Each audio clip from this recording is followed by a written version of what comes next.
அனைத்து நண்பர்களுக்கும் வணக்கம். நம்ம இந்த வீடியோல ஏஜென்ட் கிம் ரீஆக்டிவேட்டட் சீரிஸோட கண்டினியூவா தான் பார்க்க போறோம். போன வீடியோல ஹீரோ கிம்ம பிடிச்சாகணும். அதுக்கு ஹீரோட மிகப்பெரிய பலவீனமே அவர் பொண்ணு தான் தெரியும். காங்கா வரைக்கும் வேலை பார்க்குற மற்ற சவுத் கொரியன் ஏஜென்ட்ஸும் ஹீரோட பொண்ணு மின்ன கூட்டிட்டு வந்து அவங்க ஹெட் குவார்டர்ஸ்ல பத்திரமா வச்சிருப்பாங்க. அப்ப ஹான்சோவும் சால அவங்களை காப்பாத்துறதுக்காக வர 3 பேருமே காங்டா மாட்டிக்கிறாங்க. அந்த இடத்துல தான் நேஷனல் டிஃபென்ஸ் மினிஸ்டர் இருக்கு. அந்த டிஃபென்ஸ் மினிஸ்டர் ஹீரோட கையில மாட்டிக்கவும் அதுக்கப்புறம் என்ன நடக்குதுன்னு இந்த வீடியோல பார்ப்போம். இப்ப ஹீரோட இன்னொரு பாஸ்டர் தான் காட்டுறாங்க. ஹீரோட மனைவி இறந்ததுக்கு அப்புறம் ஹீரோ கிம் டைரக்டா மேஜரை தான் மீட் பண்ண வந்திருப்பார். அவர் தலையில கண்ணை வச்சு இதுக்கப்புறம் நான் இந்த ஒரு வேலையும் செய்ய போறதுல தனக்கு சுதந்திரம் வேணும்னு சொல்லி மிரட்டி இருப்பார். அதனால மேஜர் இன்னும் சில உயரதிகாரிகள் எல்லாம் ஒன்னா சேர்ந்து மீட்டிங் போட ஆரம்பிக்கிறாங்க. ஹீரோவை பத்தி தான் பேசிட்டு இருக்காங்க. ஹீரோ ஒரு ஆபத்தான நார்த் கொரியன் ஸ்பை. அவனுக்கு சுதந்திரம் கொடுத்து சவுத் கொரியால சராசரியான வாழ்க்கையை வாழ விடுறது சரியா இருக்குமான்னு யோசிக்கிறாங்க. இன்னும் சில பேர் பேசாம ஏஜென்ட் கிம் நார்த் கொரியா கிட்ட கொடுத்துருவோம், இல்லனா ஹீரோவை கொலை பண்ணிடலான்னு ஆளுக்கு அட்வைஸ் கொடுத்துட்டு இருக்க. அப்ப மேஜர் மட்டும் அவனை சுதந்திரமா விட்டுறலாம்னு சொல்றாரு. அது அங்க இருக்க மத்த ஆளுங்களுக்கு பிடிக்கல. அதுக்கு மேஜர் அந்த கிம் நார்த் கொரியா காரனா இருக்கலாம், ஆனா அவன் எப்ப சவுத் கொரியாக்கு வந்தாரோ அப்பையில இருந்து நம்ம சொல்ற பல வேலைகளை முடிச்சிருக்கான். நம்ம நாட்டுக்காக நிறைய உதவி பண்ணியிருக்கான். தான் உயிரியே பல தடவை பணையம் வச்சிருக்கான். அப்படி ஒவ்வொரு தடவை பணையம் வச்சு நம்ம சொல்ற வேலையெல்லாம் முடிக்கும் போது அவனுக்கு சுதந்திரம் தரதா சொல்லி நம்ம ஏமாத்திருக்கோம். ஆனா இந்த தடவை உண்மையிலேயே சுதந்திரம் கொடுத்துருவோம். அப்படி நம்ம கொடுத்தா வருங்காலத்துல எதுவும் பிரச்சனை வரும்போது அவன் கண்டிப்பா நமக்கு உதவி பண்ண வாய்ப்பு இருக்குன்னு சொல்ல அங்க இருக்கிற ஆபீசர்ஸ் எல்லாம் கிளம்புறாங்க. அதுல ஒரே ஒரு ஆபீசர் மட்டும் மேஜர், எனக்கு என்னமோ நீங்க தப்பான முடிவெடுத்த மாதிரியே தோணுது. அந்த ஏஜென்ட் கிம்முக்கு நிம்மதியான சுதந்திரமான வாழ்க்கையை கொடுத்திருக்கீங்க, அதால கண்டிப்பா பிரச்சனை தான் வரும். நீங்க எடுத்த முடிவு தப்புன்னு சொல்லி ஒரு நாள் ஃபீல் பண்ணுவீங்கன்னு சொல்லிட்டு அங்க இருந்து கிளம்ப. இப்ப ஹீரோ ஒரு சவுத் கொரியன் சிட்டிசன். இதுக்கப்புறம் அவர் ஆர்மியில வேலை பார்க்க வேண்டியதில்லைன்னு சொல்லிட்டு அவர் வேலை பார்த்த ஆர்மி பேஸ்ல இருந்து கிளம்பவும் அவருக்காக சால் ஹான்சோ 2 பேரும் வெயிட் பண்ணிட்டு இருக்காங்க. நீ இங்க இருந்து போக போற விஷயங்களுக்கு நல்லாவே தெரியும், அதனால தான் உன்னை சென்ட் ஆஃப் பண்றதுக்காக வந்தோம். இதுக்கப்புறம் நீ ஒரு நார்த் கொரியன் ஸ்பை இல்ல, சுதந்திரமான ஒரு சவுத் கொரியாவோட குடிமகன் சொல்லிட்டு ஹீரோவுக்கு சென்ட் ஆஃப் கொடுக்குறாங்க. ஹீரோவோ உங்க அன்புக்கு ரொம்பவே நன்றி, நம்ம மறுபடியும் மீட் பண்ணுவோம்னு சொல்லிட்டு அங்க இருந்து கிளம்ப. இப்ப பிரசன்ட்ல ஹெட் குவார்டர்ஸ் தான் காட்டுறாங்க. அந்த ஹெட் குவார்டர்ஸ்ல மினிஸ்டர் ஹீரோட கையில மாட்டிக்கவும் மினிஸ்டர் வச்சு அங்க இருக்க ஆளுங்களை பிளாக்மெயில் பண்ண ஆரம்பிக்கிறாரு. எல்லாருமே கண்ணை கீழே போடுங்கன்னு சொல்ல யாருமே கண்ணை கீழே போடல. அப்ப மினிஸ்டர் எங்க தான் உயிருக்கு ஆபத்து வரும்னு சொல்லி அதான் சொல்றானடா கண்ணை கீழே போடுங்கன்னு சொல்ல அப்ப காங் ஒத்துக்கல. அங்க இருக்க ஆர்மி சோல்ஜர்ஸ் யாரும் கண்ணை கீழே போடக்கூடாது, எல்லாருமே அந்த ஏஜென்ட் கிமே டார்கெட் பண்ணுங்கன்னு சொல்லவும் மினிஸ்டரும் கோவப்படுறாரு. நான் தான்டா மினிஸ்டர், நான் சொல்றதா நீ கேட்டாகணும், என் உத்தரவை நீ மதிச்சே ஆகணும், கண்ணை கீழே போட சொல்லுன்னு சொல்ல அங்க அந்த டிஃபென்ஸ் மினிஸ்டரை திட்டாரு. நீ எல்லாம் ஒரு பாதுகாப்புத்துறை அமைச்சர், உயிருக்கு பயந்துட்டு சோல்ஜர்ஸ் கண்ணை கீழே போட சொல்ற, யாருமே கீழே போடக்கூடாது, எல்லாருமே உன்னை டார்கெட் பண்ணுங்கன்னு சொல்ல அப்ப டைரக்டா மினிஸ்டர் ஆர்டர் போடுறாரு. இது என்னோட உத்தரவு, என் ஆர்டரை நீங்க மதிச்சுதான் ஆகணும், எல்லாருமே கண்ணை கீழே போடுங்கன்னு சொல்ல அங்க என்னமோ ஒரு ஏஜென்ட் தான், ஆனா மினிஸ்டரோட பதவிக்கு முன்னாடி ஒரு சாதாரண ஆளு. ஆர்மி சோல்ஜர்ஸ் அவங்களுக்கு மேல இருக்க உத்தரவு தான் மதிச்சாகணும். அதனால மினிஸ்டரோட பேச்சை கேட்ட அவங்க கண் எல்லாத்தையும் கீழே போட வர சால அவர் கையில இருக்க கண்ணை எடுத்து ஷூட் பண்றாரு. ஆனா இப்ப அவர் கையில இருக்கிறது உண்மையான கண்ணு. அதுக்கு பயந்தாங்க இருக்க எல்லாருமே ஒன்னா சேர்த்து அவங்க கையில இருக்க கண்ணை கீழே போடவும் அப்ப சாலோ டே ஹான்சோ இந்த கண்ணப்படி எனக்கு ஒரு முக்கியமான வேலை இருக்குன்னு சொல்லிட்டு அவர் காருக்கு போறாரு. அங்க ஏதோ ஒரு பொருளை தேடிட்டு இருக்க. அந்த சமயத்துல தான் மினத்தா அப்பா கிட்ட வேகமா ஓடி போக ஹீரோவை பின்னாடி போய் கட்டிப்பிடிச்சுக்கவும் மீனா சொல்றது கிளம்ப இங்க இருக்காத, கொஞ்சம் தள்ளி போய் அங்கிள்கிட்ட பத்திரமா ஆரன்னு சொல்ல பொண்ணு போக மாட்டா. அப்பாவே இறுக்கி பிடிச்சுக்கவும் அப்ப ஹீரோவும் என்ன மன்னிச்சிடுமா, அப்பா உன காப்பாத்த அவரை லேட் ஆயிடுச்சுன்னு சொல்ல இப்ப சால தான் காட்டுறாங்க. அந்த சோல்ஜர்ஸ் காங் எல்லாரும் ஒரே பக்கமா நிக்கிறாங்க. அவங்க எல்லாருக்கும் முன்னாடி ஒரு சென்சார் பாம் வைக்கிறாரு. தம்பிகளா நான் சொல்றத நல்லபடியா கேட்டுக்கோங்க, இதெல்லாமே சென்சார் பாம். நாங்க இங்க இருந்து போற வரைக்கும் நீங்க நகரவே கூடாது, எதுவும் சின்னதா மூவ்மெண்ட் வந்தாலும் சரி மொத்தமா எல்லாரும் வெடிச்சு செத்துருவீங்கன்னு சொல்லிட்டு அவங்க எல்லாரும் முன்னாடி சென்சார் பாம் வைக்கிறாரு. ஆனா அதை ஆக்டிவ் இன்னும் பண்ணல. இப்ப ஹீரோ அவர் டீமா ஒரு பொண்ணு எல்லாருமே அங்க தப்பிச்சு போகணும். ஆனா சால் வந்த வண்டியோட டயரை ஷூட் பண்ணதுல கார் பஞ்சர் ஆயிரும். அவங்களுக்கு போக வண்டி வேணும்னு சொல்லிட்டு டேய் தம்பி காங் உன் கார் கீயை கொடுன்னு சொல்லிட்டு காங்கோட கார் கீயை வாங்கிக்க. ஹீரோ மீன் 2 பேரும் முன்னாடியே போறாங்க. அவங்களுக்கு பின்னாடியே ஹான்சா வரவும் ஆனா சால் மட்டும் அந்த இடத்துல ஃபன் பண்ணிட்டு இருக்காரு. நான் இப்ப போவேன், யாரும் அசைய கூடாதுன்னு சொல்லிட்டு போயிட்டு திரும்பி பார்த்து இந்த ஸ்குவிட் கேம்ல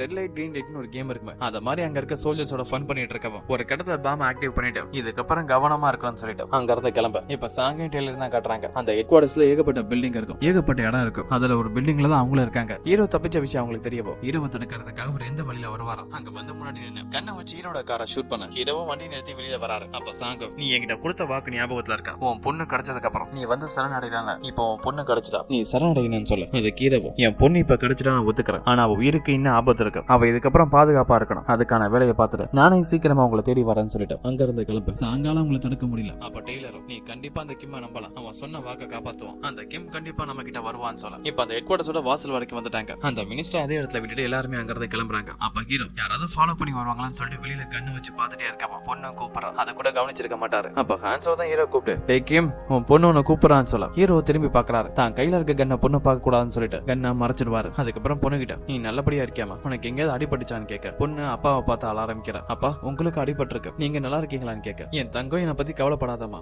அப்பா நல்லா இருக்கேன்னு சொல்ல பொண்ணு அப்பாவை கட்டி பிடிச்சு அழ ஆரம்பிச்சிருவா. ஏன்னா தொலைறதுக்கு முன்னாடி லாஸ்ட் அப்பாவை பார்க்கும் போது அப்பா கிட்ட சண்டை போட்டு திட்டிட்டு போயிருப்பாள். தான் பண்ணதெல்லாம் தப்புன்னு சொல்லி தான் மன்னிப்பு கேட்டு அளவும் அப்பாவும் பொண்ணை சமாதானப்படுத்துறாரு. அதோட தான் பொண்ணு சரியா சாப்பிட்டு பாலன்னு கூட தெரியாதனால பக்கத்துல இருக்க ஹோட்டலுக்கு தான் உடனே கூட்டிட்டு வர. அதை தூரத்துல இருந்து ஒரு ஆள் வாட்ச் பண்ணிட்டு இருக்காங்க. அது சேர்மன் ஜோவோட செக்ரட்டரி தான். உடனே தான் பாஸுக்கு கால் பண்ணி அந்த பொண்ணு முன்ன கண்டுபிடிச்சிட்டான். அந்த பொண்ணு கூட அவங்க அப்பாவோ இன்னும் 2 பேர் பேர் இருக்கதா சொல்ல சேர்மன் ஜோவுக்கு அந்த டிஃபென்ஸ் மினிஸ்டர் எந்த ஒரு இன்ஃபர்மேஷனும் காலா வந்திருக்காது. அப்ப ஏதோ ஒன்னு தப்பா நடந்திருக்குன்னு தெரிய வந்தா தான் செக்ரட்டரி அங்க அனுப்பி வச்சிருப்பாரு. அவங்களும் ஃபாலோ பண்ணிட்டு இதுவரை வந்திருப்பாரு. இப்ப சேர்மன் ஜோவோ என் பொண்ணுக்கு எந்த ஒரு பிரச்சனையும் வரக்கூடாதுன்னு அந்த மின் இருக்க கூடாது, அந்த மின்னோட அப்பா அவங்க 2 பேருக்கு அதையும் முடிச்சிடுன்னு சொல்ல இப்ப ஹீரோவோட டீமை தான் காட்டுறாங்க. ஹோட்டல்ல இருந்து சாப்பிட்டதுக்கு அப்புறம் மறுபடியும் 3 பேருமே கார்ல தான் போயிட்டு இருக்கு. அவங்க காருக்கு முன்னாடி வேகமா ஒரு ட்ரக் வருது. அந்த ட்ரக் முன்னாடி போயிட்டு இருக்கு. சிக்னல் அந்த ட்ரக் நிக்கவும் பின்னாடி அவங்க கார் நிக்குது. அப்ப அந்த கார் நிக்கிற 2 பக்கமே 2 ட்ரக் வந்து நிக்கிறாங்க. அதுல இருந்து நிறைய ஆளுங்க வரவும் அந்த காரை கடத்த ட்ரை பண்றாங்க. சார்ல்ஸ் சண்டை போடுறதுக்காக கிளம்ப ஹான்சோ தடுக்கிறாரு. இங்க மின் இருக்கா எதுவும் பண்ண வேணா அமைதியாருன்னு சொல்ல அந்த காரை தூக்கி ட்ரக்குள்ள ஏத்தவும் ஹீரோவும் பொண்ணை பார்த்து பயமா இருக்கமான்னு கேட்க இல்லப்பா என் கூட தான் நீங்க இருக்கீங்களே நான் பயப்பட மாட்டேன்னு சொல்ல அந்த சிக்னல் இருந்து ட்ரக் மூவ் ஆக ஆரம்பிக்குது. காருக்குள்ளே இருந்த சாலம் எவ்வளவு நேரம் தான் இப்படி காருக்குள்ளே இருக்கிறதுன்னு சொல்லிட்டு காருக்கு மேல இருக்க சன்ரூஃப் ஓபன் பண்ணிட்டு வெளியில வர அந்த ட்ரக்கோட டோரை உடைக்க ட்ரை பண்ணிட்டு இருக்காரு. அப்பதான் அந்த ட்ரக்ல இருந்து ஒரு விதமான கேஸ் லீக் ஆகுது. அதை பார்த்த உடனே ஹீரோ ஹான்சர் 2 பேருமே இது மயக்கம் போட இருக்க கேஸா இருக்க வாய்ப்பு இருக்குன்னு நினைக்கிறாங்க. சாலம் அந்த கேஸை பார்த்துட்டு உள்ள வரதுக்காக ட்ரை பண்ணா அந்த மேல இருக்க ரூஃப் மூடி இருக்கு. ஹான்சோ தான் கேஸ் அதிகமா உள்ள வரக்கூடாதுன்னு சொல்லி மூடி இருக்கவும் சாலும் திறக்க சொல்றாரு. ஆனா ஹான்சோ திறக்கல. ஏன்னா அவசரப்பட்டு திறந்தா அதிகமான கேஸ் உள்ள வர வாய்ப்பு இருக்கு. அதனால கதவை திறக்கல. ஓவரா கேஸ ஸ்மெல் பண்ணதால சாலும் மயங்கிடுவாரு. அதோட ஹீரோவும் இங்க எதுவும் சண்டை நடக்க வாய்ப்பு இருக்கு. அந்த நேரத்தை நீ முழிச்சிருந்தா உனக்கு தான் ஆபத்து. நீ நிம்மதியா தூங்க. உன் அப்பா அவன் பக்கத்துல இருக்கிறதா சொல்ல அவங்க 2 பேர் மட்டும் அந்த காத்த சுவாசிக்க கூடாதுன்னு சொல்லிட்டு கையில இருக்க கேரி பேக் வாட்டர் பாக்கெட்டை வச்சு அந்த கேஸ ஸ்மெல் பண்ணாம இருக்கிறதுக்காக கண்ட்ரோல் பண்றாங்க. இப்ப அந்த ட்ரக் ஒரு குவாரிட்ட தான் வருது. அங்க ஒரு பெரிய குழியை நோண்டு வச்சிருப்பாங்க. முன்னையே அவங்க அப்பாவையும் புதைக்கிறதுக்காக தான். இப்ப ஹீரோ இந்த ட்ரக்ல இருக்காரோ அந்த ட்ரக்குக்கு முன்னாடி சீட்ல தான் அந்த செக்ரட்டரி உட்கார்ந்து இருக்க. உள்ள ஆள் அனுப்பி செக் பண்ண சொல்றாரு. அந்த ட்ரக்லயே ஒரு சின்ன ரூம் மாதிரி இருக்கும். அங்க ஒரு ஆள் இருப்பான். அவனும் உள்ள வந்து செக் பண்றான். அவங்க எல்லாருமே மயக்கத்துல தான் இருக்காங்களா இல்லையான்னு. அப்படி உள்ள வரும்போது கீழே சால் மயக்கத்துல இருக்கவும் பின்னாடி வந்து பார்த்தா அங்க இருக்கிற எல்லாருமே மயக்கத்துல தான் இருப்பாங்க. அத செக்ரட்டரிக்கு இன்ஃபார்ம் பண்ண உடனே செக்ரட்டரி அந்த கதவை திறக்க சொல்றாரு. அப்படி திறக்கும் போது காரை திடீர்னு ஸ்டார்ட் பண்ணிட்டு பின்னாடியே வந்து இறங்குறாங்க. அப்ப ஹீரோவும் அவரோட ஃப்ரெண்ட் ஹான்ஸும் வெளில வந்து இறங்குறாங்க. டேய் அறிவு கேட்டவனுங்களா எவ்வளவு நேரம் மூச்சை பிடிச்சிட்டு இருந்தோம் தெரியுமா, சீக்கிரம் வாங்கடான்னு சொல்லிட்டு அங்க இருக்கிற ஆளுங்களோட சண்டை போட ஆரம்பிக்கிறாங்க. அப்பதான் ட்ரக்ல இருந்து செக்ரட்டரி வெளியில வரவும் அங்க நடக்கிற சண்டையா பாத்துட்டு இருக்காங்க. அப்பதான் அவங்க இறங்கி வந்த காரை பார்க்கவும் அந்த கார்ல மின்னல அந்த பொண்ணு கார்ல இல்ல எங்க இருப்பான்னு சொல்லிட்டு சந்தேகப்பட்ட ட்ரக்குள்ள ஏறவும் அங்கதான் சால் மயக்கத்துல இருக்காரு. அப்பதான் அங்க இருக்க ஒரு சின்ன ரூமோட கதவு திறந்திருக்கும். அதுல ஒரு கால் தெரியுது. அப்ப அதுலதான் மின்னு இருக்கான்னு புரிஞ்சுக்க மின்னுக்கு பக்கத்துல போகவும் சால் தூக்கத்துல இருந்து அலடிச்சு எந்திரிக்கிறாரு. பக்கத்துல இருக்க அந்த செக்ரட்டரிய பாக்குறாரு. ஆளை பார்க்கும் போதே தெரியுது இவன் கண்டிப்பா உதவி பண்ண வரல, பிரச்சனைக்கு வந்து வந்தானே. தம்பி ஒரு 2 நிமிஷம் வயசாயிடுச்சா அதான் அதிகமா தூக்கம் வருதுன்னு சொல்லி எந்திரிச்சு சண்டை போடுறதுக்கு பக்கத்துல வந்தா அந்த செக்ரட்டரி சால் அடிச்சு தள்ளிவிடவும் சாலு அடி வாங்கி கீழே விழுறாரு. அப்பதான் பாக்குறாரு மின்ன இந்த ரூம்ல தான் மயக்கத்துல இருக்க. என் செல்லக்குட்டி இங்கதான் இருக்கீங்களா, நல்லபடியா தூங்குவீங்களா, மாமா சண்டையை முடிச்சிட்டு வரேன்னு சொல்லிட்டு அந்த கதவை லாக் பண்ணிட்டு மறுபடியும் சண்டை போட வர அந்த செக்ரட்டரி டக் எடுக்க சொல்ல சாலும் நல்லாதான்ப்பா சண்டை போடுற வேகமா, ஆனா உனக்கு பலம் பத்தலப்பா, உன் அடி குழந்தை மாதிரி இருக்குன்னு சொல்ல கடுப்பான செக்ரட்டரி மறுபடியும் அடிக்கிறதுக்காக வர சால் அவனை அசால்ட்டா சமாளிச்சு தலையிலேயே அடிக்கிறாரு. முகத்துல குத்திட்டு இருக்காரு. இப்படி சண்டை போயிட்டு இருக்கு. அந்த ட்ரக்கும் கிளம்புது. அந்த ஹீரோவும் பாத்துருவாரு. தான் பொண்ணு ட்ரக்ல தான் இருக்கான்னு சொல்லி ட்ரக்கா பிடிக்கிறதுக்காக வேகமா பின்னாடியே ஓடி வராரு. அப்படி போற வழியில 2 வழி பிரியுது. ஒரு வழி கீழே போகுது, இன்னொரு வழி மேல மேடு மாதிரி ஒரு இடத்துக்கு போகுது. ஹீரோ மேடுமா இருக்கிறதுக்கு ஓடி போக இதுக்கடையில சால் அந்த செக்ரட்டரி சண்டை போடலாம் பாத்துட்டு உன்னை பாக்குறது நீ சண்டை போடுற விதம்லாம் பாக்க ஆர்மில வேலை பார்த்த மாதிரியா இருக்கு, எந்த டிவிஷன்ல வேலை பார்த்த, என்ன பத்தி எதுவும் கேள்விப்பட்டிருக்கியான்னு கேட்க எனக்கு அதெல்லாம் தேவையில்லடான்னு சொல்லிட்டு ஒரு கத்தி எடுத்துட்டு கொடுத்த வரவும் அதை ஒரே கையால பிடிச்சிருவாரு. அதுக்கப்புறம் மறுபடியும் முகத்திலேயே மாங்கன்னு கொத்த இன்னொரு பக்கம் அந்த ட்ரக் போயிட்டு இருக்கும் போது அந்த மேடு வழியா வந்த ஹீரோ ஒரு ஜம்ப் பண்ணி மாசான என்ட்ரி கொடுத்து அந்த ட்ரக்ல ஜம்ப் பண்ணி ஏறவும் அந்த ட்ரக் வேகமா போயிட்டு இருக்கு. அதுல மாசா ஏறி வராரு. முன்னாடி இருக்கிற டிரைவர் அடிச்சு போட்டு வண்டி அவர் கண்ட்ரோலுக்கு எடுத்துட்டு வராரு. திரும்பி ஆன்சர் இருக்கிறதுக்கு ட்ரக் எடுத்துட்டு போயிட்டு இருக்கு. அந்த ட்ரக்குக்கு பின்னாடி சாலும் செக்ரட்டரின்னு சண்டை போட்டுட்டு தான் இருக்காங்க. சாலை பொறுத்த வரைக்கும் சண்டை போடுறது ஒரு விளையாட்டு மாதிரி, அவருக்கு அது ஒரு பொழுதுபோக்கு. அவனை அசால்ட்டா அடிச்சு விளையாண்டுட்டு இருக்காரு. அவனை அடி வாங்க முடியாம பதறி போறான். அப்ப அவன் முகத்தை பார்க்க உன பார்க்க குழந்தை பையன் மாதிரியே இருக்குன்னு சொல்லிட்டு அந்த செக்ரட்டரி மேல வச்சு முதுகுல தூக்கி ஒரு ஸ்மாக்க போட்டு அப்படியே கீழே போட இதுக்கப்புறம் என் வழியில நீ வரக்கூடாதுன்னு சொல்லிட்டு ஓடி வந்து ஒரு மிதி அவன் பறந்து போய் விழுவான். அப்ப அவன் மைண்ட்ல ஓடுறதுலாம் ஒரே விஷயம் தான், டேய் யாரா நீங்க, அந்த மின்னோட அப்பன் ஸ்கூல்ல பார்க்கும்போது பவ்யமா இருந்தா, ஆனா இப்ப பார்த்தா 10 பேரை புரட்டி எடுக்கிறான். இந்த தடி என்னன்னா என்ன அசால்ட் அடிக்கிறான், நீங்களாம் உண்மையிலே இரடான்னு சொல்லி அப்படி யோசிச்சுட்டே பறந்து வந்து கீழே விழ. இப்ப ஹான்சோவை தான் காட்டுறாங்க. இவங்க 2 பேரும் ஹான்சோவை மட்டும் தனியா மாட்டி விட்டு போக ஹான்சோ அங்க இருக்க பல பேரை ஒரே ஆளா சமாளிச்சிட்டு இருக்க. அதுல அவருக்கு அடிபடுது. இருந்தாலும் தன் காலை வச்சு சொல்லிட்டு அடிச்சு அங்க இருக்கிற குழியில ஒவ்வொரு ஆளா அடிச்சு கீழே தள்ளி விடவும் அப்பதான் ஹீரோவும் சால என்ட்ரி ஆகுறாங்க. அதை பார்த்துட்டு ஹான்சோவும் எப்படா பிரச்சனை எல்லாம் முடிஞ்சதுக்கு அப்புறம் கடைசி என்ட்ரி ஆகுறீங்கன்னு கேட்க முதல்ல ட்ரக்ல இந்த மின்ன அவங்க கார்ல ஏத்துறாங்க. அதோட அந்த சேர்மன் ஜோவோட செக்ரட்டரி அவனையும் குழியில தூக்கி போட அப்பதான் அவன் நெஞ்சில இருக்க அட்டாக். அதோட ஸ்கூல் இவனை பார்த்த ஞாபகம் இதெல்லாம் ஹீரோவுக்கு வரவும் இவன் சேர்மன் ஜோவோட ஆளு தான் தெரிய வருது. உடனே அங்க இருந்து கிளம்பவும் சேர்மன் ஜோவை தான் காட்டுறாங்க. அவர் ஆளுங்க மூலமா ஒரு தகவல் வருது. செக்ரட்டரி அவர் கூட இருந்த மத்த ஆளுங்களை யாரும் அடிச்சு போட்டாங்க. அவர் இருக்காரா இல்லையானே சரியா தெரியலன்னு சொல்ல அந்த செக்ரட்டரி நல்லாவே சண்டை போடுவான். அப்படிப்பட்ட ஒரு ஆளு அசால்ட்டா யாரு தான் அடிச்சிருப்பாங்கன்னு சொல்லி யோசிக்க ஆரம்பிக்கிறாரு. அப்பதான் ஹீரோவும் சேர்மன் ஜோவோட வீட்டுக்கே வராரு. அவர் ஃப்ரெண்டுங்களும் நாங்களும் கூட வரட்டுமான்னு கேட்க இது 2 சின்ன பொண்ணுங்களோட பிரச்சனை, அப்பாங்க நாங்க 2 பேருமே இதை பத்தி பேசி சமாதானம் ஆயிக்கிறோம்னு சொல்லிட்டு அவங்க 2 பேர்ட்டையும் என் பொண்ணை பத்திரமா பாத்துக்கணும்னு சொல்லிட்டு கார்ல இருந்து வெளியில வரவும் அங்க சேர்மன் ஜோவோட ஏகப்பட்ட ஆளுங்க இருப்பாங்க. ஹீரோ அடிக்கிறதுக்காக ட்ரை பண்ண ஹீரோ அவங்க எல்லாரோட சண்டை போட்டுட்டு இருக்காரு. அத தூரத்துல இருந்து ஜோவும் பார்க்க இவன் கண்டிப்பா சாதாரண ஒரு பேங்க் மேனேஜர்லன்னு புரிஞ்சுக்கிறாரு. இப்ப ஹீரோவும் அங்க இருக்கிற ஆளுங்களை அடிச்சு போட்டு மாசா சேர்மன் சேர்மன் ஜோ இருக்க ரூமுக்கு தான் என்ட்ரி ஆக சேர்மன் ஜோவோ நீ நான் ஸ்கூல்ல ஒரு தடவை மீட் பண்ணிருக்க ஞாபகம் இருக்க அப்ப என் முன்னாடி உன் பொண்ணுக்காக முட்டிக்கால் போட்டு மன்னிப்பு கேட்டேன் ஆனா இப்ப என் ஆளுங்களையும் அடிச்சு பறக்க விட்டுருக்க நீ கண்டிப்பா ஒரு சாதாரண ஆள் இல்ல ஒன்னு ஆர்மியை சேர்ந்தவனோ இல்ல வேற ஏதாவது ஸ்பெஷல் டீம்ல முன்னாடி வேலை பார்த்தவனா இருக்கணும் அதனாலதான் இந்த அளவு பலசாலியா இருக்கு அதை நீ சண்டை போடுற விதத்தை வச்சு நான் தெரிஞ்சுக்கிட்டதா சொல்ல அப்ப ஹீரோவும் என் பொண்ணை கடத்த ட்ரை பண்ணிருக்க அவளை கொலை பண்ணவும் முயற்சி பண்ணிருக்க நீயும் ஒரு பொண்ணுக்கு அப்பன் தானே இந்த அளவு கேவலமா நடந்துக்கிறிய உனக்கு வெக்கமா இல்லையான்னு கேட்க சேர்மன் ஜோவோ உன் பொண்ணை காப்பாத்துறதுக்காக நீ சண்டை போடுற என் பொண்ணு மாட்டிக்க கூடாதுன்னு நான் சண்டை போடுறேன் ஒரு வகையில நீ நானும் ஒண்ணுதான் நான் உனக்கு ஒரு ஆஃபர் தரேன் உன்ன மாதிரி ஒரு திறமசாலி என் கூட இருந்தா அது எனக்கு தான் நல்லது நான் உன் பொண்ணை விட்டுறேன் உன்னையும் விட்டுறேன் நீ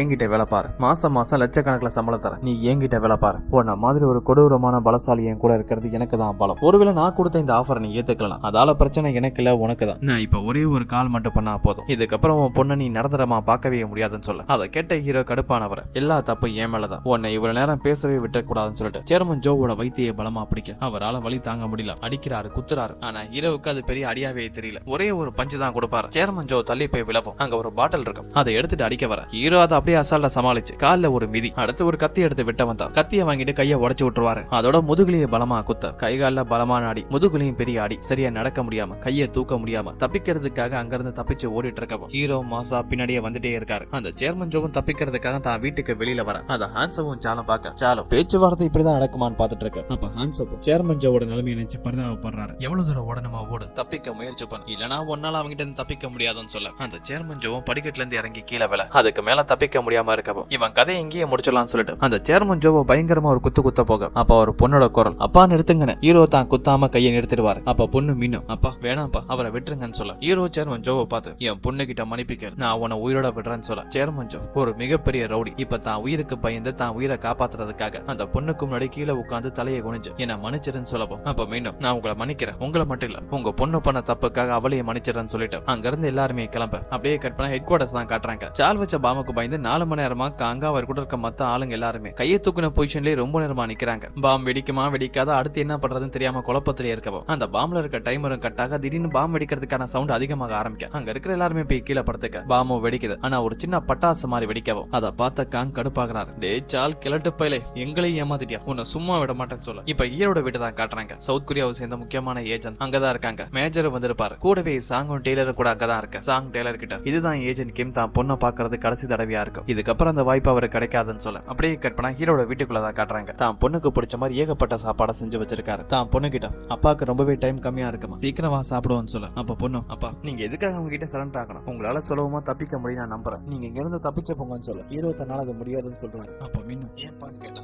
அப்பா ஒரு நார்த் கொரியா சின்ன வயசுல இருந்தே வருத்தத்தோடையும் கஷ்டத்தோடையும் வளர்ந்தவன் எனக்கு ஒரு குடும்பம் கிடைக்காது சாதாரண வாழ்க்கையை என்னால வாழ முடியாதுன்னு சொல்லிட்டு பல தடவை நான் யோசிச்சிருக்கேன் அப்படிப்பட்ட நேரத்தை தான் உன் அம்மாவை பார்த்து அவளை பார்த்ததுக்கு அப்புறம் என் வாழ்க்கை மாற ஆரம்பிச்சிச்சு என் வாழ்க்கையில நீயும் வந்த உன்னை அம்மா பெத்து கொடுத்ததுக்கு அப்புறம் இதுக்கப்புறம் இந்த ஒரு ஆபத்தான வேலைக்கு நான் போக கூடாதுன்னு ஒரு சாதாரண வாழ்க்கையை தான் பொண்ணுக்கு ஒரு நல்ல அப்பனா வாழணும்னு சொன்னான் அதனாலதான் என் ஆபத்தான இந்த வேலையை விட்டேன் ஒருவேளை நான் மாட்டிக்காம இப்ப நாங்க தப்பிக்க ட்ரை பண்ணா நீ எதிரிங்களா இருக்கட்டும் என்ன தெரிஞ்சவங்களா இருக்கட்டும் என்ன தேடி கண்டுபிடிக்கிறதுக்காக ஒன்னு தேடி வருவாங்க அதால உனக்கு தான் பிரச்சனை நீ பாதுகாப்பா நல்லபடியா இருக்கணும்னா அப்பா சரண்டர் ஆகி தான் ஆகணும் இதுக்கப்புறம் எப்பவுமே நான் அவனை பார்க்க வர மாட்டேன்னு சொல்ல அப்பா எனக்கு நம்பிக்கை இருக்கு நீங்க கண்டிப்பா என்ன தேடி வருவீங்க ஏன்னா எனக்கு அம்மா இல்ல எனக்குன்னு இருக்கிறது நீங்க மட்டும் தான் எனக்காக கண்டிப்பா வரணும் என்ன கடத்தி வச்சிருக்கும் போது நான் உயிருக்கு போராடிட்டு இருக்கும் போது என் மனசுல அதெல்லாம் ஒரே ஒரு எண்ணம் மட்டும் தான் உங்களை பார்க்கணுங்கிற எண்ணம் எனக்கு உங்களை விட்டா வேற யாருமே இல்ல உங்களுக்கு என்ன விட்டா வேற யாருமே இல்ல நான் இல்லாம நீங்க எப்படி கஷ்டப்படுவீங்கன்னு மட்டும் தான் நினைச்சேன் அந்த ஒரு காரணத்தால தான் அந்த காரணத்தால மட்டும் தான் நான் பல போராட்டத்துக்கு அப்புறம் தப்பிச்சு உங்ககிட்ட வந்தேன்னு சொல்ல அப்ப 2 பேருமே ரொம்ப ஃபீல் பண்ண ஹீரோ ஒரு பொண்ணுக்காக ஒரு டிஷர்ட் கிஃப்டா வாங்கியிருப்பாரு அந்த கிஃப்டை தராரு அதோட பொண்ணும் அவரோட போட்டோவை கொடுத்து இந்த போட்டோவை எப்பவுமே நீங்களே வச்சிருங்கன்னு சொல்லவும் அழுதுட்டே ஹீரோ அங்க இருந்து கிளம்பி வீட்டுக்கு வெளியில வராரு அங்க எல்லாருமே அவருக்காக காத்துட்டு இருக்க அவர் கையில லாக்அப் பண்ண வராங்க அதை பார்த்துட்டு மேஜர் அவன் கையில நீங்க லாக்அப் மாட்ட வேணாம் அப்படி மாட்டினாலும் அவன் தப்பிக்கணும்னு நினைச்சா அதால தடுக்க முடியாதுன்னு சொல்ல ஹீரோ அந்த காருக்குள்ள ஏற போறாரு அப்படி போறதுக்கு முன்னாடி அங்க இருக்கிற சாங்கையும் டெய்லரையும் பாக்குறாரு அதுக்கப்புறம் பல வருஷமா தான் வாழ்ந்த வீட்டையும் பார்த்துட்டு தனக்கு எப்பவுமே உதவியா இருந்த நண்பர்களையும் பார்த்துட்டு அங்க இருக்கிற வண்டியில ஏற ஆனா இந்த கேங் சும்மா இல்ல அவர் கார்ல தான் ஹான்சோ சால் 2 பேருமே தூங்கிட்டு இருக்காங்க இந்த கிம் மட்டும் இல்ல அவன் ஃப்ரெண்ட்ஸ் 2 பேரையும் சேர்ந்து அரெஸ்ட் பண்ணுங்கன்னு சொல்லவும் தூங்கிட்டு இருக்க அவங்களையும் எழுப்பி அந்த கார்ல இருந்து வெளியில கூட்டிட்டு வர அப்ப சால் காங்கரோட கிரெடிட் கார்டை கொடுத்து நான் தான் உங்க கிரெடிட் கார்டை யூஸ் பண்ணேன் அதுக்கான பில் டீடைல்லாம் இதுல இருக்குன்னு சொல்லிட்டு அந்த கார்டையும் பில்லையும் கொடுத்துட்டு உங்க கார்டை மட்டும் தான் எடுத்தேன் பணத்தை எடுத்தது நான் இல்ல அந்த ஹான்சோ தான் சொல்லிட்டு அங்க இருந்து கிளம்பவும் பின்னாடியே வந்த ஹான்சோவும் காங்க பார்த்து உங்ககிட்ட திருடின பணத்துல தான் எனக்கு சொந்தமா செகண்ட் ஹேண்ட்ல ஒரு வண்டி வாங்கினேன் அந்த வண்டி சேர்மன் ஜோவோட வீட்டுக்கிட்ட தான் இருக்கு அந்த வண்டியை நீயே எடுத்துக்கோ அது இனிமேல் உனக்கு தான் சொந்தம்னு சொல்லிட்டு அவங்க 3 பேருமே அரெஸ்ட் பண்ணி கூட்டிட்டு போகவும் மறுபடியும் மின்னதான் கட்டுறாங்க தான் அப்பா போனதுக்கு அப்புறம் ரூமுக்குள்ள வந்து பார்க்க அங்க ஏகப்பட்ட போட்டோ அவங்க 2 பேரும் சேர்ந்து எடுத்ததா இருக்கும் அதெல்லாம் பார்த்து வருத்தப்பட போறதுக்கு முன்னாடி லாஸ்டா ஒரு கிஃப்ட் கொடுத்திருப்பார்ல அதை ஓபன் பண்ணி பார்த்தா அதுல ஒரு சின்ன லெட்டர் இருக்கும் என் அருமை பொண்ணு பின்னுக்கு ஹாப்பி ஹாப்பி பர்த்டே, உனக்காக அப்பா இந்த டிஷர்ட் வாங்கியிருக்கேன், இது ரொம்பவே ரேட் அதிகம், பத்திரமா பாத்துக்கோன்னு சொல்லி எழுதியிருப்பாரு. அதெல்லாம் பார்த்து வருத்தப்பட்டு கண்ணீர் விட்டு அளவும். அப்படியே கட் பண்ணா சேர்மன் ஜோவை தான் காட்டுறாங்க. தான் பொண்ணை காப்பாத்துறதுக்காக ஒரு வக்கீல தான் மீட் பண்ண வந்திருப்பாரு. தான் பொண்ணோட உயிருக்கு எந்த ஒரு ஆபத்து இல்ல, ஆனா மின்னோட தலையில வச்சு அவளை சாவர நிலைமை கொண்டு போனதுக்கான முக்கிய காரணமே யூரி தான். அதனால சட்டப்படி அவருக்கு எதுவும் பிரச்சனை வர வாய்ப்பு இருக்கும் தான் ஒரு வக்கீல மீட் பண்ண வரவும். அந்த வக்கீலும் உங்க பொண்ணை காப்பாற்ற வேண்டியது என்னோட பொறுப்பு, ஆனா இந்த பிரச்சனை முடிகிற வரைக்கும் உங்க பொண்ணு எக்காரணத்தை கொண்டு சவுத் கொரியால இருக்க கூடாதுன்னு சொல்ல அவர் மீட் பண்ணதுக்கு அப்புறம் சேர்மன் ஜோ ஒரு அமைச்சர் தான் மீட் பண்ணி அவருக்கு லஞ்சம் கொடுக்க, எதை பத்தியும் கவலைப்படாது, போலீஸை நான் சமாளிச்சுக்கிறேன்னு சொல்றாரு. தான் பொண்ணை காப்பாத்துறதுக்காக லஞ்சம் கொடுக்கறாரா இல்லனா மறுபடியும் ஹீரோவை பழி வாங்குறதுக்காக எதுவும் திட்டம் போறாரான்னு தெரியல. இப்ப கோல்ட தான் காட்டுறாங்க. இப்ப மறைஞ்சு வாழ்ற கோடு அந்த சேர்மன் ஜோவை பழி வாங்குறதுக்காக காத்துட்டு இருக்க.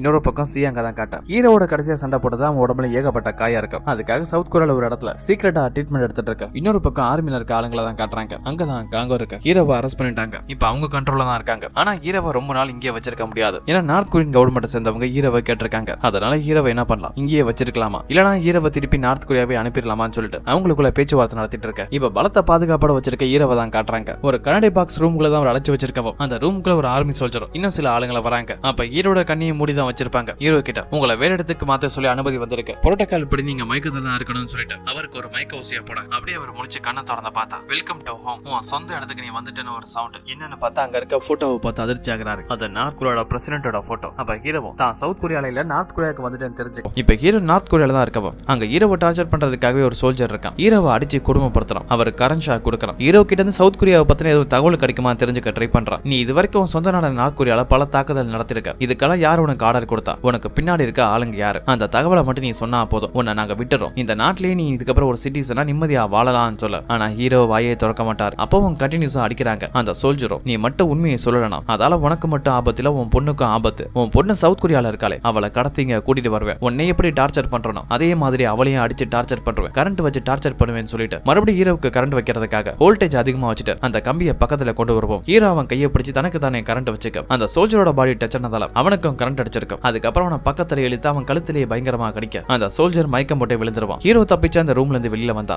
அப்பதான் காட்டுறாங்க அந்த இடத்துல தான் மேஜரும் காங்க இருக்க. உண்மையை சொன்னா ஹீரோ சவுத் கொரியால தான் இருக்காரு. ஹீரோவை நம்ப வைக்கிறதுக்காக தான் நார்த் கொரியன் பிரசிடென்ட் போட்டோ வச்சு அவரை டார்ச்சரும் பண்ண வச்சிருப்பாங்க. இதெல்லாம் எதுக்காக ஹீரோ பார்க்கவும் எனக்கு உன் மேல நம்பிக்கை இருக்கு, ஆனா அங்க இருக்கானே காங் அவனுக்கு உன் மேல நம்பிக்கை இல்ல. அந்த நம்பிக்கையை கொண்டு வரதான் உன்னை டார்ச்சர் பண்ண. உன்னை எவ்வளவு அடிச்சு டார்ச்சர் பண்ணி நம்ம நாட்டை பத்தின எந்த ஒரு உண்மையும் சொல்லல. அதனால நான் உனக்கு ஒரு வாய்ப்பு தரேன், உனக்கு நான் ஒரு மிஷன் தரேன். அந்த மிஷனை நீ எப்படியாவது முடிச்சிட்டேனா நீ உன் பொண்ணு கிட்ட போலாம், உனக்கும் உன் பொண்ணுக்கு ஒரு புது அடையாளத்தை தரேன், அந்த அடையாளத்தை வச்சு நீ நிம்மதியா ஒரு புது மனுஷனா வாழலாம்னு சொல்ல. ஹீரோவும் என் பொண்ணு எங்கன்னு கேட்டா அங்கதான் காங்க இருக்காவும். உன் பொண்ணை பத்தி நீ கவலைப்பட வேண்டியதில்லை, நீ வேணா நார்த் கொரியனா இருக்கலாம், ஆனா உன் பொண்ணு ஒரு சவுத் கொரியன், அவளை பாதுகாக்க வேண்டியது என்னோட கடமை. ஆனா எனக்கு உன் மேல சுத்தமா நம்பிக்கை இல்ல, மேஜர் தான் இந்த பொறுப்பை உங்ககிட்ட கொடுக்க சொன்னதா சொல்ல. ஹீரோ என்ன வேலைன்னு கேட்கிறாரு. அப்ப காங்க நார்த் கொரியால இருக்க ஒரு மிகப்பெரிய அதிகாரி அங்க நடந்த ஏதோ ஒரு பிரச்சனையால இதுக்கப்புறம் நார்த் கொரியால இருக்க முடியாதுன்னு உதவி கேட்டு தஞ்சை புகுந்து இங்க தான் வராரு. அவருக்கு நம்ம தான் அடைக்கலம் கொடுக்கணும், அவரை பத்திரமா இங்க கூட்டிட்டு வர வேண்டியது உன்னோட வேலை தான். அந்த அதிகாரி நார்த் கொரியால தப்பிச்சு சைனாவோட கடல் வழியா வந்துட்டு இருக்க. அவரை கூட்டிட்டு வர வேண்டிய பொறுப்பு உன்னோடது, அவரை நாங்க சொல்ற வரைக்கும் பாதுகாக்க வேண்டிய பொறுப்பு உன்னோடது. ஒருவேளை அந்த நபர் இறந்து போயிட்டாலோ இல்ல அவரை பத்தின விஷயம் மத்தவங்களுக்கு தெரிஞ்சாலோ அதால உனக்கு தான் பிரச்சனை. ஒருவேளை நீயோ இல்ல நீ காப்பாத்த போற அந்த அதிகாரி மாட்டிக்கிட்டாலோ எந்த காரணத்துக்காகவே எங்க பேரை நீ சொல்லக்கூடாது. இந்த மிஷன் முழுசா கம்ப்ளீட் ஆகிற வரைக்கும் உனக்கும் எங்களுக்கு எந்த ஒரு சம்பந்தமே இருக்காது. இந்த மிஷனுக்கு நீ ஒத்துக்கிறியான்னு கேட்க ஹீரோவும் தான் பொண்ணு கூட சேர்ந்து நிம்மதியா வாழ்றதுக்காக அந்த மிஷனுக்கு ஒத்துக்கிறாரு.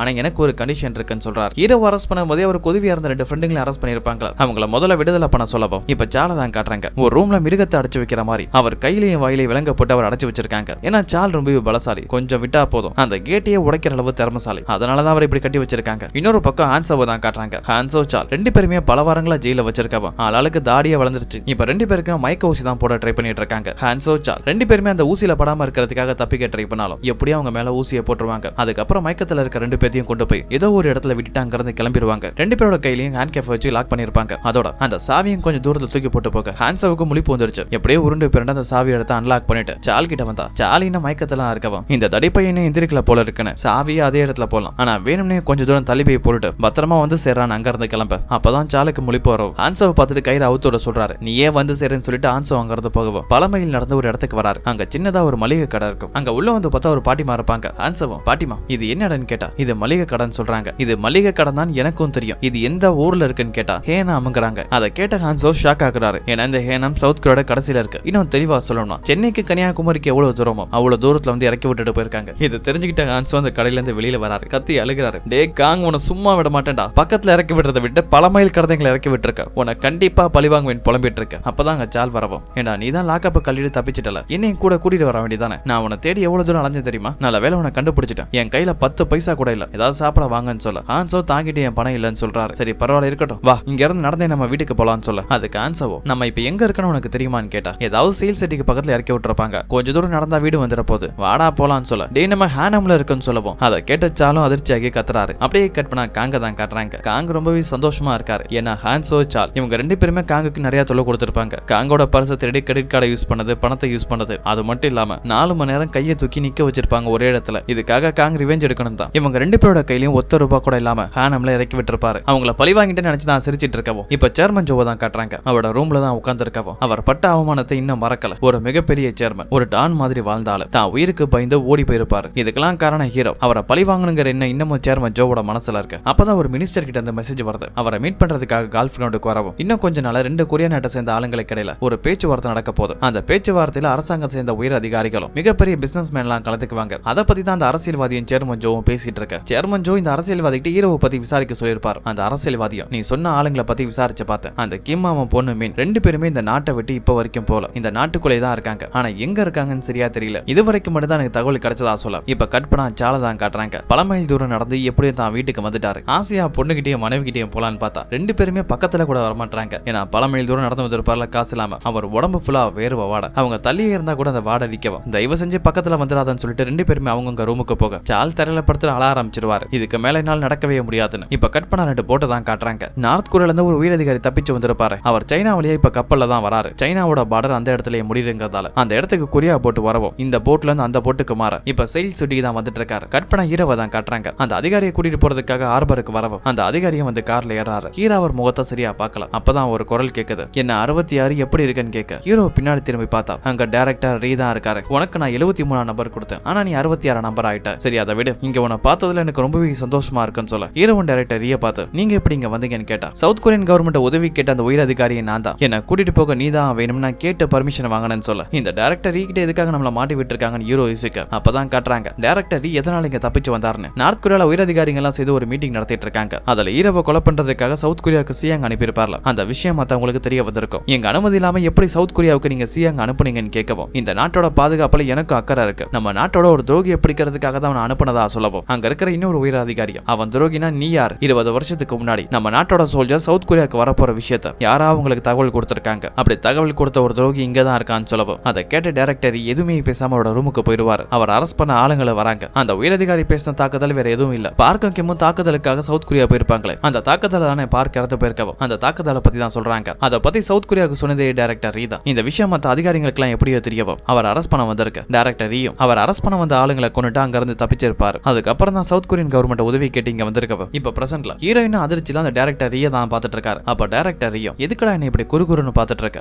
என் மூளைக்கு நிறைய பலம் இருக்கு, அது சவுத் கொரியன் கவர்மெண்ட்டுக்கு தேவைப்படுது, அதுக்காக என்ன வரவேற்க காத்துட்டு இருக்காங்க, சீக்கிரமா கிளம்புன்னு சொல்ல ஹீரோவும் டைரக்டர் ரீயை கூட்டிட்டு போக சிட்டில இருந்து பல மைல் தூரம் கடந்து ஒரு காட்டுக்கு நடுவில் இருக்க பங்களாக்கு தான் கூட்டிட்டு வர. அங்க அவருக்கு உதவி பண்றதுக்காகவே டெய்லரும் சாங்க கூட இருப்பாங்க. 2 கொரிய நாட்டு கடையில ஒரு பேச்சுவார்த்தை நடக்க போகுது. அது வரைக்கும் இந்த டைரக்டர் ரீயை பாதுகாக்க வேண்டிய பொறுப்பு ஹீரோவோட தான். அந்த இடத்துல தான் சாங்க இருக்க. ஹீரோ கிட்ட வந்து நல்ல வேலை அவங்க கடைசியில உன வெளியில விட்டுட்டாங்கன்னு சொல்ல அப்ப ஹீரோவும் என் பொண்ணு எப்படி இருக்கான்னு கேட்க உங்க பொண்ணு மீன் நல்லபடியா தான் இருக்கா, ஆனா ஹெட் குவார்டர்ஸ் ஏஜென்ட்டோட பாதுகாப்புல இருக்கிறதா சொல்ல இப்ப ஹீரோட பொண்ணு மீனை தான் காட்டுறாங்க. ஒரு கார்ல தான் போயிட்டு இருக்காங்க. கூட காங்க அவர் கூட இருக்க மத்த ஏஜென்ட் எல்லாமே இருக்கு. அப்ப மின்னும் நீங்க என்ன எங்க கூட்டிட்டு போறீங்கன்னு கேட்டா ஒரு பாதுகாப்பான இடத்துக்கு கூட்டிட்டு போறோம், அந்த இடத்துல இருக்கிறதா உனக்கு நல்லதுன்னு சொல்ல திடீர்னு எதுக்காக என்ன கூட்டிட்டு போறீங்க, என் அப்பா எங்க இருக்காருன்னு கேட்டா அங்க இருக்கிற யாருமே எந்த ஒரு பதிலும் சொல்ல மாட்டாங்க. அதனால மின்னும் என் அப்பா எங்க இருக்காரு, அவருக்கு எதுவும் ஆயிடுச்சான்னு கேட்டா பக்கத்துல இருந்த அந்த லேடி ஏஜென்ட்டும் உன் அப்பாவுக்கு எதுவும் நடக்கல, ஆனா அவர் எங்க இருக்காரு என்ன பண்றாருன்னு எங்களால சொல்ல முடியாது, கொஞ்சம் அமைதியாருன்னு சொல்ல அப்ப காங்க இன்னும் கொஞ்ச நாள் நீ காத்திருந்தா போதும், உன் அப்பாவை நீ மறுபடியும் பார்க்கலாம், நீங்க 2 பேரும் சேர்ந்து மறுபடியும் வாழலாம்னு சொல்ல இப்ப கட் பண்ணா காட்டுக்குள்ள இருக்க அந்த பங்களாவை தான் காட்டுறாங்க. டைரக்டர் ரீயை எப்படியாவது காப்பாத்தி ஆகணும், யார் கண்ணில் அவரை பற்றக்கூடாதுன்னு சொல்லிட்டு அந்த பங்களாவை சுத்தி ஏகப்பட்ட சிசிடிவி கேமரா மாட்டுறாங்க. காட்டுக்கு நடுவில் இருந்தாலும் சரி யாரும் அவரை பாத்திரக்கூடாதுன்னு சொல்லிட்டு அங்க இருக்க மொத்த விண்டோட கட்டணையும் க்ளோஸ் பண்றாங்க. முக்கியமா ஹீரோ யாராவது அவங்க மேல தாக்குதல் நடத்தினாலும் இல்ல அவங்கள தேடி யாரும் வரதுக்கு வாய்ப்பு இருந்தாலும் சரி இங்க இருந்து எப்படி தப்பிக்கலாம்னு சொல்லி அந்த இடத்த மொத்தமா சுத்தி பார்த்துட்டு இருக்க. இப்ப டைரக்டர் ரீயை தான் காட்டுறாங்க. நல்லா குளிச்சிட்டு இருக்காரு. அப்படி குளிக்கும் போது அவர் உடம்புல ஒரு இடத்துல காயம் இருக்கிறத காட்டுறாங்க. அந்த காயம் எப்படி வந்துச்சுன்னு காட்டுறாங்க. அவர் தப்பிச்சு கடல் வழியா வரும்போது வீரம்னே கத்தி எடுத்த அந்த காயத்தை அவரே உருவாக்கி இருப்பார். அது மட்டும் இல்லாம அந்த காயம் உருவாக்கின இடத்த ஒரு மெமரி கார்டை வச்சு அதை தையலும் போட்டிருப்பாரு. அந்த மெமரி கார்டுல என்ன இருக்கு, இவர் தப்பிச்சு சவுத் கொரியா வந்திருக்காரு, ஆனா என்ன பிளான்ல வந்திருக்காருன்னு இன்னும் சரியா தெரியல. இப்ப டைரக்டர் குளிச்சிட்டு வெளியில வரும்போது அப்பதான் அங்க ஹீரோவன் வருவாரு. ஹீரோவை பார்த்து டேய் நான் நல்லா குளிச்சிட்டேன், இப்ப போய் ஒரு தூக்கம் போட போறேன், பாதிலே எழுப்பிடாதன்னு சொல்லிட்டு தூங்குறதுக்காக போக ஹீரோ டைரக்டர் ரீயை பார்த்துட்டு இருக்காரு. இந்த ஆள் எதுக்கு தப்பிச்சு வந்தான்னு தெரியல. தெரியல. பல வருஷத்துக்கு முன்னாடி தான் நாட்டுக்கே துரோகம் பண்ணி எங்களை போட்டு கொடுத்தது இவன் தான். இப்ப எதுக்காக இங்க வந்திருக்கணும், அதோட மேஜர் எதுக்காக இவனை பாதுகாக்க நினைக்கிறார், இவங்களுக்குள்ள எதுவும் சம்பந்தம் இருக்குமான்னு சொல்லி யோசிக்க ஆரம்பிக்கிறாரு. ஆனா என்ன நடந்தாலும் சரி ஹீரோவுக்கு அவர் பொண்ணை பார்க்கணும், ஒரு புது வாழ்க்கை தேவைப்படுது. அதுக்கு மேஜர் சொன்ன வேலையை முடிச்சுதான் ஆகணும்னு தான் பொண்ணோட போட்டோவை பார்க்க இப்ப சேர்மன் ஜோவை தான் காட்டுறாங்க. டிஃபென்ஸ் மினிஸ்டர் தான் மீட் பண்ண வந்திருப்பாரு. அவர்கிட்ட ஹீரோவை பத்தி விசாரிக்க சொல்லிருப்பாரு. அந்த டிஃபென்ஸ் மினிஸ்டர் நான் ஹீரோவை பத்தின பல தகவலை கலெக்ட் பண்ணிருக்கேன். அவன் ஒரு ஏஜென்ட் தான். ஆனா நம்ம நாட்டோட ஏஜென்ட்ல நார்த் கொரியாவோட ஏஜென்டா இருந்தவன். அவனை எல்லாருமே கோட் நேம் 66ன்னு சொல்லுவாங்க. நார்த் கொரியால இருந்து ஏதோ ஒரு பிரச்சனைக்காக சவுத் கொரியா வந்திருக்கான். அதுக்கப்புறம் நம்ம நாட்டுக்காக பல தடவை போராடி இருக்கான். இப்ப கூட ஒரு மிஷன்ல தான் இருக்கான். நார்த் கொரியாவை சேர்ந்த ஒரு முக்கியமான அதிகாரியை பாதுகாக்கிற பொறுப்பு அவங்கிட்ட தான் கொடுத்திருக்காங்கன்னு சொல்ல அதை கேட்ட சேர்மன் ஜோவோ அவன் எந்த அதிகாரிக்கு பாதுகாப்பு கொடுத்துட்டு இருக்கான், அதோட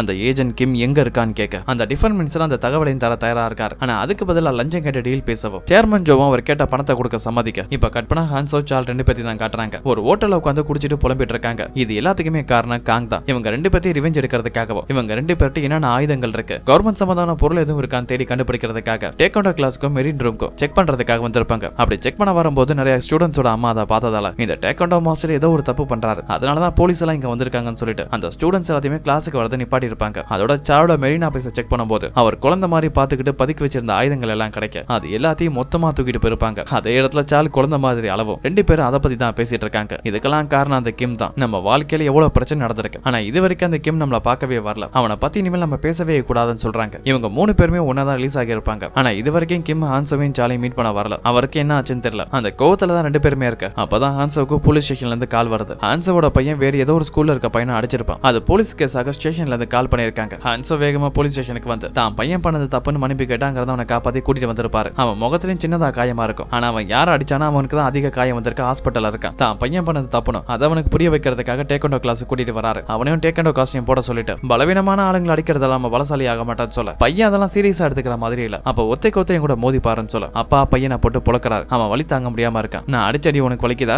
அதே மாதிரிதான் மத்தவங்களுக்கு இருக்கும். இதுக்கப்புறம் எந்த ஒரு காரணமும் இல்லாம யார் கூடவும் சண்டை போடக்கூடாது. இதுவே நான் உனக்கு கொடுக்குற வார்னிங் சொல்லிட்டு அங்க இருந்த பகுவோம் பையன் பின்னாடியே வந்து ஓடி வந்து ஒரு கிக் கொடுக்குறான். எதுக்காக பின்னாடி வந்து அடிச்சேன்னு கேட்டா நீங்க தானே சண்டை போடலாம்னு சொன்னீங்க, அதுக்காக தான் அடிச்சேன்னு சொல்லவும் கடுப்பான ஆன்சோ துரத்தி தான் மகன் அடிக்க இப்ப காட்டுக்குள்ள இருக்க பங்களாவை தான் காட்ட டைரக்டர் அங்க டிவில நியூஸ் தான் பாத்துட்டு இருக்காரு. அந்த நியூஸை ஈரவும் வந்து பாக்குறாரு. அமைதி பேச்சுவார்த்தைக்காக ஏகப்பட்ட நார்த் கொரியன் ஆளுங்க சவுத் கொரியாக்கு வந்திருப்பாங்க. அதுவும் மொத்தமா 12 கார்ல பார்டரை கிராஸ் பண்ணி அந்த நியூஸை ஹீரோ பாக்குறாரு. நார்த் கொரியா ஆளுங்க சுலபத்துல பேச்சுவார்த்தைக்கு வர ஆளுங்க இல்ல, அவங்க இங்க வந்திருக்காங்க. அதே நேரத்துல இந்த டைரக்டர் இங்க தப்பிச்சு வந்திருக்காரு. இந்த ரெண்டு விஷயத்துக்கு ஏதோ ஒரு சம்பந்தம் இருக்குன்னு மட்டும் புரிஞ்சுக்க இப்ப ரெண்டு நாட்டோட கவர்மெண்ட்டுக்கான பேச்சுவார்த்தை நடக்கிற ஈவெண்ட் தான் காட்டுறாங்க. அந்த ஈவெண்ட்ல நார்த் கொரியாவோட பல உயரதிகாரிங்க இருக்காங்க. சவுத் கொரியாவை சேர்ந்த பல உயரதிகாரிகளும் பல பிசினஸ் மேன்களும் கூட இருக்க ஈவெண்ட் நடந்துட்டு இருக்கும். அங்க நார்த்தோட உயரதிகாரி இவரை நம்ம ஜெனரல்னு சொல்வோம். அந்த ஜெனரல் கிட்ட ஒரு ஆள் வந்து சைனால இருந்து டைரக்டர் ஈய பத்தி ஒரு இன்ஃபர்மேஷன் வந்திருக்கதா சொல்ல ஜெனரல் அங்க இருந்து கிளம்பவும் அவர் போற வழியில சேர்மன் ஜோ வந்து உங்ககிட்ட பேச வேண்டியது இருக்குன்னு சொல்ல ஜெனரல் பெருசா எதுவும் கண்டுக்க மாட்டாரு. நான் டைரக்டர் ஈய பத்தி தான் பேசணும்னு சொல்ல அவரை பத்தி உனக்கு எப்படி தெரியும் ஜெனரல் கேட்க அந்த டைரக்டர் ஈ ஒரு முக்கியமான ஆளோட பாதுகாப்புல இருக்கான். அவனுக்கு எனக்கு ஒரு பழைய கணக்கு இருக்கு, அதை தீக்கிறதுக்காக தான் அவன் இப்ப கோட் நேம் 66 கூட இருக்கிறதா சொல்ல இது ஈவன் நடக்கிற இடம், இங்க முழுசா எதுவும் பேச முடியாதுன்னு சொல்லிட்டு ஜெனரல் தான் ரூமுக்கு சேர்மனை வர சொல்ல டிஃபென்ஸ் மினிஸ்டர் இருந்து சேர்மன் ஜோவுக்கு ஒரு தகவல் கிடைச்சிருக்கும்ல, அந்த தகவலை அதாவது ஈரவும் அந்த டைரக்டர் ஈ எங்க இருக்காருங்கிற தகவலை நார்த் கொரியன் ஜெனரலுக்கு சொல்லவும் உடனே அவர் ஆளுங்களை அந்த இடத்துக்கு அனுப்ப இப்ப காட்டுக்குள்ள இருக்க பங்களாவை தான் காட்டுறாங்க. சாங் டெய்லர் ஹீரோ எல்லாருமே இன்னமும் அந்த வீட்டுக்கு யாராவது வராங்களான்னு கண்காணிச்சுட்டு தான் இருக்கவும் திடீர்னு அவங்க மொபைல் சிக்னல் கட் ஆக ஆரம்பிக்குது. ஒவ்வொரு கேமராவா ஆஃப் ஆக ஆரம்பிக்குது. அவங்களுக்கு டவுட் வர ஆரம்பிக்குது. ஹீரோ அப்படியே வெளியில வாட்ச் பண்ண அங்க ஒரு கார் வரத பாக்குறாரு. யாரோ டைரக்டர் ஈ தான் தேடி வந்திருக்காங்க தெரியும். முதல்ல அவர் ரூமுக்கு வந்து அவர் எழுப்புறாரு. அதுக்கப்புறம் பின்னாடி கேட்டி வழியா தப்பிச்சு வேற ஒரு வழியா அங்க இருந்து கிளம்ப அதை பார்த்த நார்த் கொரியன் சோல்ஜர் ஒரு ஆளு ஷூட் பண்ண ட்ரை பண்ணுவோம். அப்ப மத்த ஆளுங்க தடுக்கிறாங்க. நமக்கு அந்த டைரக்டர் உயிரோட வேணும், அவரை ஷூட் பண்ண கூடாதுன்னு சொல்ல அப்படி ஷூட் பண்ண தடுக்கும் போது அது ஹீரோ பாத்துருவாரு. ஏதோ ஒன்னு தப்பா இருக்குன்னு அங்க இருந்து கார்ல கிளம்புறாங்க. அவங்கள ஃபாலோ பண்ணிட்டு அங்க இருக்க நார்த் கொரியன் சோல்ஜர்ஸ் எல்லாருமே கிளம்பிடுவாங்க. அப்பதான் காட்டுறாங்க ஹீரோ இன்னும் அந்த பங்களா விட்டு போயிருக்கவே மாட்டாரு. ஒரு இடத்துல ஒளிஞ்சிருக்கு. இப்ப பங்களாக்குள்ள போறாரு. அதோட அந்த கார்ல இருக்கிறது வேற யாரும் இல்ல, சாங்கும் டெய்லர் தான். அந்த நார்த் கொரியன் சோல்ஜரை டைவர்ட் பண்றதுக்காக தான் இப்படி ஒரு பிளான் பண்ணிருப்பாரு. அந்த டைரக்டர் வீட்லயே ஒரு பத்திரமான இடத்துல ஒளிச்சு வச்சிருப்பாரு. இப்ப அவர் தேடி தான் அங்க வரவும் இதுக்கப்புறம் இங்க இருந்த டைரக்டர் ஈக்கு பாதுகாப்பு இல்லன்னு சொல்லிட்டு அங்க இருந்து அவரை கூட்டிட்டு வெளியில போகும்போது ஹீரோ டைரக்டர் ஈய பார்த்து ஒரு கேள்வி கேட்கிறாரு. இங்க வந்த ஆளுங்க எல்லாருமே ஒன்ன தேடி தான் வந்திருக்காங்க. அவங்க நினைச்சிருந்தா நீ நினைச்சு எங்களை ஷூட் பண்ணிருக்கலாம், ஆனா அவங்க யாருமே எங்களை ஷூட் பண்ணல. அதுக்கான அர்த்தம் அவங்களுக்கு தேவையான ஏதோ ஒண்ணு உங்ககிட்ட இருக்கு. நீ இந்த தடவை என்ன வேலை பார்த்தான்னு கேட்கவும் டைரக்டர் ஈயும் அவங்களுக்கு தேவையான ஒண்ணு என்கிட்ட இருக்கிறதா சொல்ல அந்த காரணத்தால தான் அவனை உயிரோட விட்டு வச்சிருக்காங்க. இல்லனா கண்டிப்பா கொண்டு இருப்பாங்க தானே சொல்லிட்டு அங்க இருந்து கிளம்ப இப்ப சாங்கே அந்த டெய்லர் தான் காட்டுறாங்க. அவங்களும் எப்படி அந்த பின்னாடி துரத்திட்டு இருந்தா நார்த் கொரியன் சோல்ஜர் இருந்து எஸ்கேப் ஆயிருப்பாங்க. உடனே ஹீரோவை கான்டாக்ட் பண்ணி நம்ம இருக்கிற இடத்துக்கு டைரக்டர் ஈய தெரிய ஆளுங்க வந்தாங்களே அந்த விஷயத்தை உடனே ஹெட் குவார்டர்ஸ்க்கு இன்ஃபார்ம் பண்றதா சொல்ல ஹீரோ வேணாங்கிறாரு. நம்ம இருக்கிற இடம் எப்படி மத்தவங்களுக்கு தெரிய வந்திருக்கோம். அப்ப இதுக்கான அர்த்தம் நம்ம கூட்டத்திலேயே ஒரு கருப்பாடு இருக்கு. நீ ஒருவேளை இது ஹெட் குவார்டர்ஸ்க்கு சொன்னா ஹெட் குவார்டர்ஸ்ல இருந்து தகவல் லீக் ஆக வாய்ப்பு இருக்கு. நான் சொல்ற வரைக்கும் யாருக்கு எந்த ஒரு தகவலையும் சொல்ல வேணாம், முக்கியமா மேஜர் கிட்ட எந்த ஒரு தகவலையும் சொல்ல வேணாம்னு சொல்ல இப்ப சேர்மன் ஜோவை தான் காட்டுறாங்க. இன்னமும் அந்த ஜெனரல் கூட தான் பேசிட்டு இருக்க. அங்க ஜெனரலோட ஆள் வந்து டைரக்டர் தப்பிச்சதாகும். இதுக்கப்புறம் அவங்களை பிடிக்கிறது கஷ்டம்னு சொல்றாங்க. ஏன்னா இவங்க நார்த் கொரியன் சோல்ஜர்ஸ், அவங்களுக்கான பவர் இங்க எதுவுமே இல்ல. அவசரப்பட எதுவும் தப்பு பண்ணா அதால இவங்களுக்கு தான் சிக்கல் வர வாய்ப்பு இருக்குன்னு என்ன பண்றதுன்னு யோசிக்க அப்பதான் சேர்மன் ஜோவோ என்கிட்ட ஒரு ஐடியா இருக்கு, அத மாதிரி மட்டும் நடந்துகிட்டா போதும், உங்களால கிம்மி அந்த டைரக்டரையும் பிடிக்க முடியும்னு சொல்ல இப்ப ஹெட் குவார்டர்ஸ்ல இருக்க காங்க தான் காட்டுறாங்க. அவருக்கு மேல இடத்துல இருந்து யாரோ கால் பண்ணிருக்காங்க. அங்க இருந்து ஏதோ ஒரு பிரஷர். அந்த கால் அட்டன் பண்ணி பேசி முடிச்சதுக்கு அப்புறம் ஏஜென்ட் கிம் எங்க இருந்தாலும் சரி அவன் இடத்த உடனே ட்ராக் பண்ணுங்கன்னு சொல்ல இப்ப ஹீரோவை தான் காட்டுறாங்க. அவர் நண்பர்கள் 2 பேரும் தான் மீட் பண்றதுக்காக வந்திருக்காரு அந்த மெரின் ஆபீஸ்க்கு. அங்கதான் சால் ஹான்சோ 2 பேருமே இருக்கவும் ஹீரோவை பார்த்து ஹான்சோ இன்னும் கோவத்துல தான் இருக்காரு. சால் தான் ஹீரோ கிட்ட அவன் கோவமா இருக்க அதனால தான் பேசல, வந்து உட்காருன்னு சொல்ல அப்ப பின்னாடி டைரக்டர் ரீயும் வராரு. அவரை பார்த்து 2 பேருமே அதிர்ச்சி ஆகுறாங்க. ஏன்னா நார்த் கொரியால இவங்க 3 பேருமே ஆபரேஷன் பண்ணும்போது அந்த டைரக்டர் ரீயை பார்த்திருப்பாங்க. இவனை எதுக்காக இங்க கூட்டிட்டு வந்தேன்னு கேட்டா அப்ப டைரக்டர் ரீயும் என் நாட்டுக்குள்ளேயே வந்து எனக்கு பல தொல்லைகள் கொடுத்தது நீங்க 3 பேர் தான். உங்க 3 பேரையுமே இப்ப சவுத் கொரியாவுக்கு வந்து நான் மீட் பண்றேன். ஏன்னா பாதுகாக்க வேண்டிய பொறுப்பு உங்களோட தான் சொல்ல அதை கேட்ட சாலம் இந்த ஆளை பாதுகாக்க வேண்டியதோட மிஷனா, இந்த வேலையை கொடுத்தது மேஜர் தானே, அவர் எங்களையும் மிஷனுக்காக கூப்பிட்டாரு. ஆனா நானும் ஹான்சாவும் வரலன்னு சொல்லி மறந்துட்டோம். நீ எதுக்காக இதுக்கு ஒத்துக்கிட்டேன்னு கேட்டா ஹீரோ தனக்கு வேற வழி இல்லனோ, ராத்திரி வரைக்கும் இந்த ஆளை பாதுகாத்தா போதும், இந்த ஆளோட நான் இங்க இருந்து கிளம்பிடுவேன்னு சொல்ல அப்பதான் வெளியில கார் வர சவுண்ட் கேக்குது. யாருன்னு ஜன்னல் வெளியா பார்த்தா அங்க வந்திருக்கிறது காங் தான். திடீர்னு அங்க இருக்க ஏஜென்ட்லாம் உள்ள வந்து அங்க இருக்க எல்லாருமே டார்கெட் பண்றாங்க. அப்ப காங்கோ சீக்கிரமா நீயும் அந்த டைரக்டரையும் நார்த் கொரியா போக ரெடி ஆகுங்க, ஏன்னா அவனோட மிஷன் ஃபெயில் ஆயிடுச்சுன்னு சொல்றாரு. ஆக்சுவலா ஹீரோ கொடுத்த மிஷனே அந்த டைரக்டரையே காப்பாத்துறதா. அவர் யார் கண்ணிலையும் படாம முக்கியமா நார்த் கொரியாவை சேர்ந்து எந்த ஒரு ஆளுக்கு இன்ஃபர்மேஷன் கிடைக்காம பாத்துக்க வேண்டியதா இவரோட வேலையை. ஆனா டைரக்டர் பக்கத்துல இருக்கிற இன்ஃபர்மேஷன் எப்படி அவங்களுக்கு தெரிய வந்திருக்கும், இதுக்கப்புறம் அவர் ஒப்படைச்சுதான் ஆகணும். இது மூலமா ஹீரோட மிஷன் ஃபெயில் ஆயிடுச்சு. அப்ப காங்கோ இதுவும் அவசரப்பட்டு தப்பான முடிவு மட்டும் எடுத்துறாத, நீ சின்ன தப்பு பண்ணாலும் போதும், அதால பிரச்சனை உன் பொண்ணுக்கு தான், உன் பொண்ணு இன்னும் எங்க பாதுகாப்புல தான் இருக்கான்னு சொல்லோட வீடியோவை காட்ட இதோட இந்த எபிசோட் கம்ப்ளீட் ஆகுது. இதுக்கப்புறம் என்ன நடக்குதுன்னு அடுத்த வர வீடியோல பார்ப்போம்.